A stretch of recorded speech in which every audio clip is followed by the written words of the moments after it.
Hey everybody, Ham here. It's very early in the morning. I'm starting to get lunch made for my kid. I have a little bit of a cold, just a little one. My neck still feels like I pulled it out. Yeah, I'm not doing too good. I'm alright, but whatever. Um, it's funny because I never do these videos, with my hair done or my makeup done.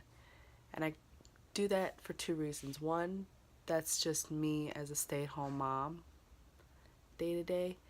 And two, I don't, the way society is today with everyone being so narcissistic and, um, making that the focal point. What's my dog doing? Looks and this and that, like, you miss the point of content because you're worried about how they edited their video. Uh, you know, do you look like people need like pacifiers? Do they look good? Is their makeup done? Like, oh my god, like, so to do something so raw and like not care that I'm not looking my best, on camera. I don't know, I think it's very natural and it's just who I am, and I'm not, yeah, I do my hair, I do my makeup sometimes, but it's like these are like little vlogs, like it doesn't matter. And I don't feel the need to try to fit into that standard, especially when I'm raising my kid a certain way, and just in general, like, I don't want to conform to that. And it's not because, like, oh, I'm trying to do something different. No, it's just we're so oversaturated with that. Like, let's show something that's natural and normal. And that's kind of where I'm coming from. Like, I'm not embarrassed of who I am, or if my hair is greasy right now. Which is full of castor oil, actually. Hey, dog. She finds like the weirdest little nooks. My dog, like, needs is so luxurious. Like, she needs plush, lush. Like, if there's like literally a Kleenex tissue on the floor, she'll like sit on that, other than like the floor, because it's a little bit more like nicer. I don't know. She's so crazy. What are you sitting on? She's so funny. Yeah, so I sound groggy and stuff. I'm making my kid pork buns for lunch. I'm gonna go over, that'll be another video, the food that my kid eats and that we eat. Butter, what are you doing? You make me nervous. Okay, so anyway, so this video is just kind of like a part two. The door opened so loud. A part two of symptoms and things like living with Graves' disease. So when I developed Graves, before I had the radiation, other things that could happen. I was growing like a goiter on my neck. It went away. Like, that's just my neck popping out. That's not a goiter. Like the way I'm sitting. Just like the way it looks. But I was growing like a goiter on my neck. That went away. And when you're on the methimazole, which is to calm you down, because Graves, you'll just keep getting heightened and heightened and heightened and hyper. And when I tell you hot, like in the wintertime, sleeping with the windows open, moody, um, the methimazole to calm, slow your whole body down. So what does that ultimately do? It slows your metabolism down and you'll gain a lot of weight. I probably would have only gained 15 pounds, but like I said, the lifestyle that I was intertwined with at that time, I gained like 30 pounds. It was crazy. So, I started getting healthy. I started eating better, working out eventually. So another thing, when you live with a thyroid condition, it screws with your thyroid regulates it's a hormonal thing. It's an autoimmune disease. So what does autoimmune mean? It means you're fighting yourself. You're eating away at yourself in some kind of way. Like, HIV is an autoimmune disease. Arthritis is an autoimmune disease. So it's my body attacking itself, essentially. God, my alarm clock was going off. That sucks. Okay, anyway. It's your body attacking itself. So it's also a very hormonal thing. So day to day, if it can mimic You know, now that I'm on a, you know, Synthroid, and I had the radiation, everything. Part of like an autoimmune thyroid condition is it can also mimic the symptoms of someone with like bipolar disorder, right? So you can be very up and down mood wise. You can be very, you know, and also lately I'm not like clinically diagnosed, so I wouldn't say PTSD, so I'll just say PTS, um, which is also something that's very difficult to maneuver. You know, I've gotten way better. I've gone through a lot. I've gone through different forms of therapy. I've gone through just a lot of life changes and mental changes, and you know, martial arts helped a lot. This is why I really recommend martial arts. It's discipline for your mind, your body. You surround yourself with a lot of positive people and positivity and like motivation. So, you know, not only does it could, okay, so now I took the radiation, so now I'm considered underactive. Well, not active at all, really, but I function like that. I take a pill to bring me up to a normal function. So okay, so the that's the big part of it. That's like the elephant in the room. Like you mimic different, maybe possibly mental disorders because you're so moody at times and you can't help it. And if you're already coming into it like a diva, it's like there's a lot that you're dealing with. So you have to keep yourself in check. You have to keep good people around you that know you well enough. You have to always be willing to be the bigger person at times.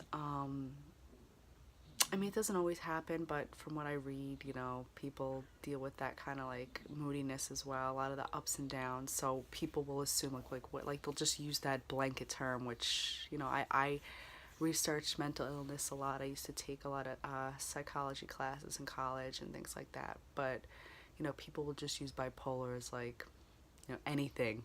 Anytime you're moody, oh, that person's bipolar, which that's not the case. Bipolar is like a mood disorder. I think it's classified as like a mood disorder, not a personality disorder. I could be wrong. Don't quote me, but I'm pretty sure that's how it works. So people will just, you know, want to say that, but really it's just you can't help it. Just like anything else, like so just keeping yourself in check. You know, as some advice, like just be aware. Slow down the pace of life, slow yourself down. Don't think that you have to rush into things, or, you know, that's why I keep it's just my natural aesthetic to be more of a simplistic person. But when you deal with something that's like a train, a constant in a constant forward motion, and you need to be able to pull those brakes sometimes, keeping yourself more at a simple pace of life makes it easier to pull on those brakes, if that makes sense. Like if you're trying to keep up with the Joneses and you're trying to keep up with this and keep up with that, and then all of a sudden you freak out over something, it might be harder to regulate yourself, regulate your mood and your emotions. So just keeping that in mind.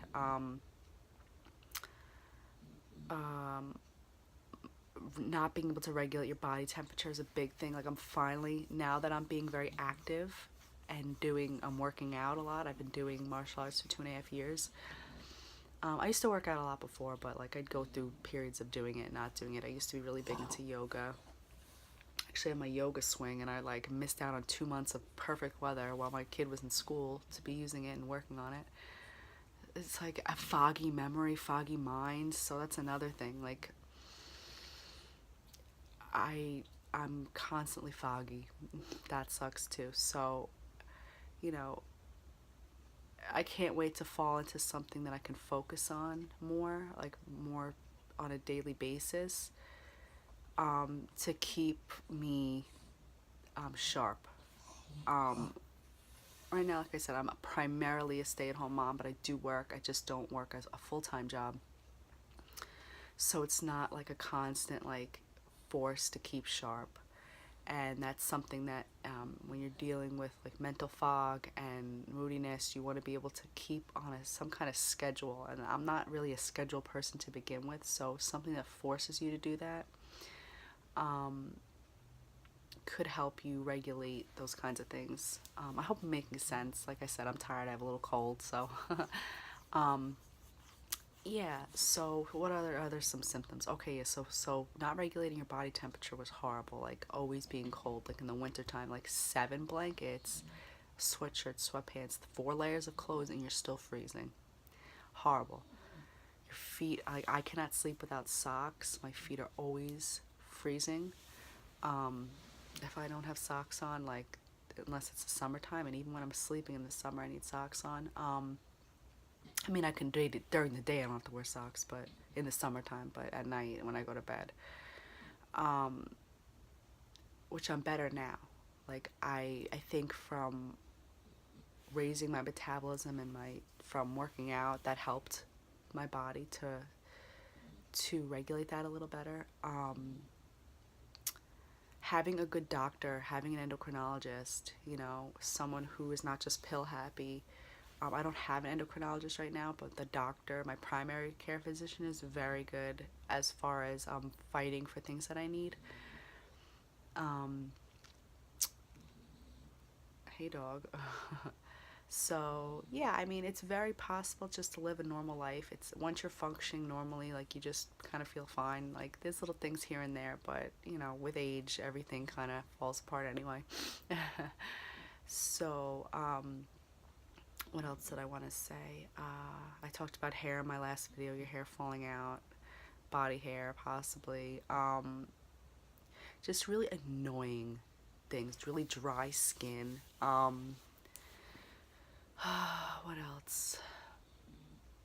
I have to think about it. I don't know. Those are the symptoms and things that I deal with.